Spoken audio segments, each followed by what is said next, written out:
Thank you, Peter. Thank you very much.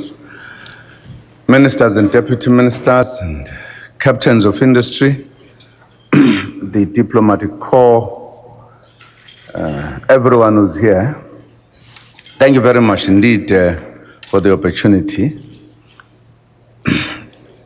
And I'm sure you will agree with me that just a few hours ago I was talking to many of you.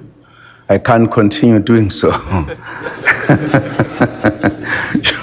You need to be saying something. But thank you for the opportunity. We have just issued the State of the Nation address where we outlined what the government is putting across as its plan to try to develop this country, make it move forward. We talked about a number of things.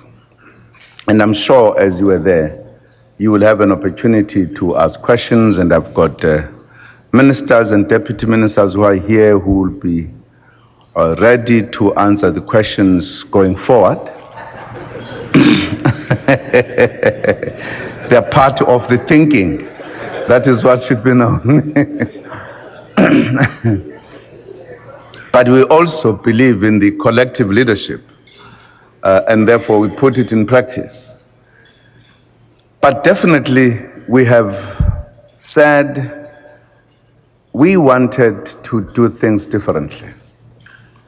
Wanted to do everything we can to ensure that South Africa moves forward. And certainly, as we came State of the Nation before and put what we thought would be our program, we had to report what has happened since then. We believe we have made progress, but of course there are challenges. In life, it is impossible to do everything and be perfect in everything. We certainly know that there are challenges. Our challenges are in a sense informed by our history, and therefore our approach takes that into account. We also believe that you cannot solve problems of centuries overnight. But what we've been saying, we've been calling all South Africans to participate in whatever way to make South Africa look better, to change the quality of lives, indeed to deepen our democracy. We believe we need to talk, to continue talking, to learn from one another. As cabinet of this country, we have very robust discussions about the future of this country.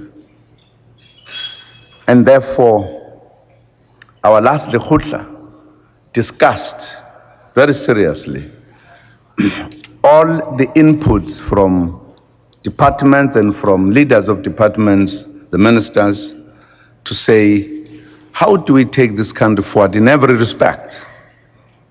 And we have indeed felt we needed to take the question of our economy in a manner that we haven't done in the recent past.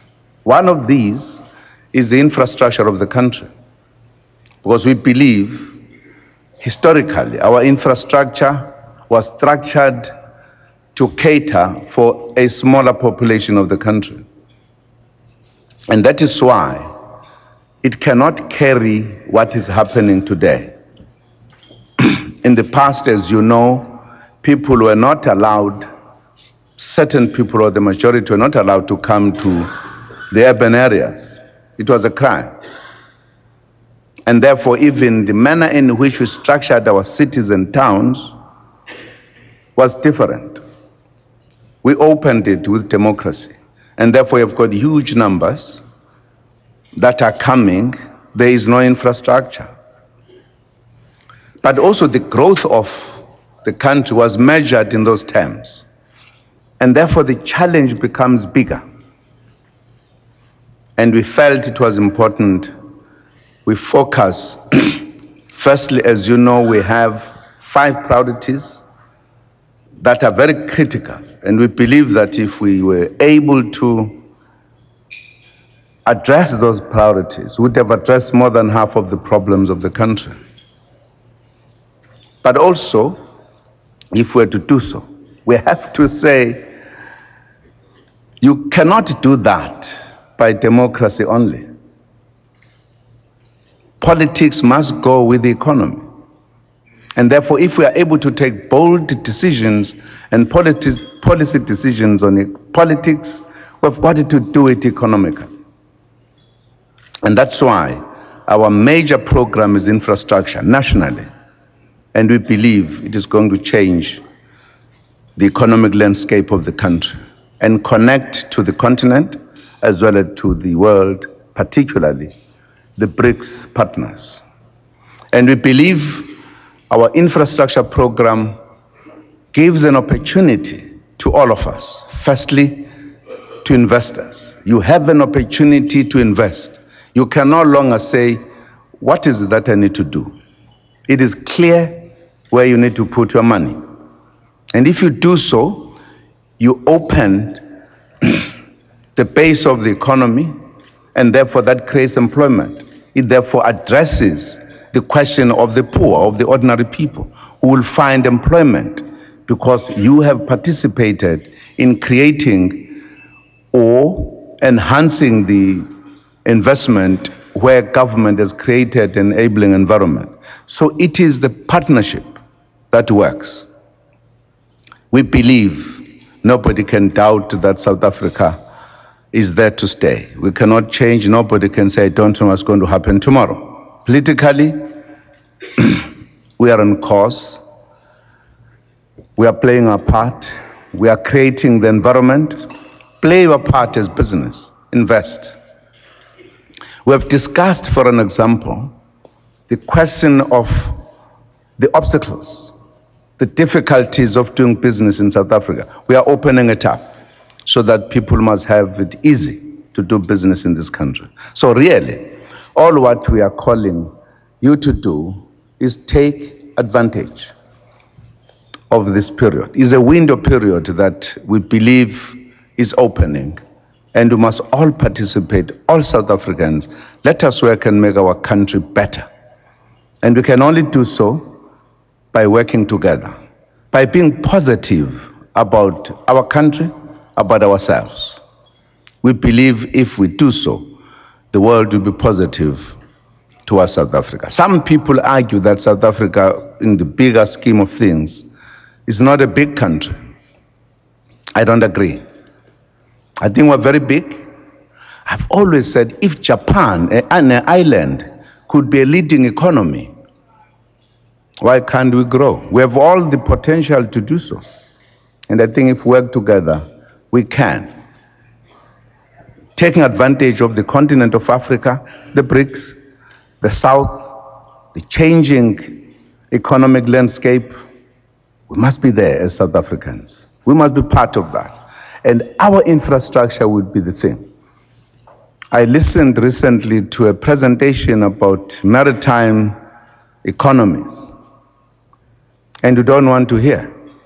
That is a country strategically placed in the world. We do nothing in our waters to enhance our economy. Nothing. Ships pass, we are not even servicing them because we don't think there is a role to play. So there's massive opportunities that are coming. Let us take advantage. So instead of asking more questions, make more suggestions. How can we move forward?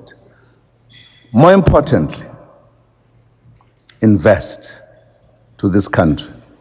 You invest in this country, you are investing in your future. Thank you very much.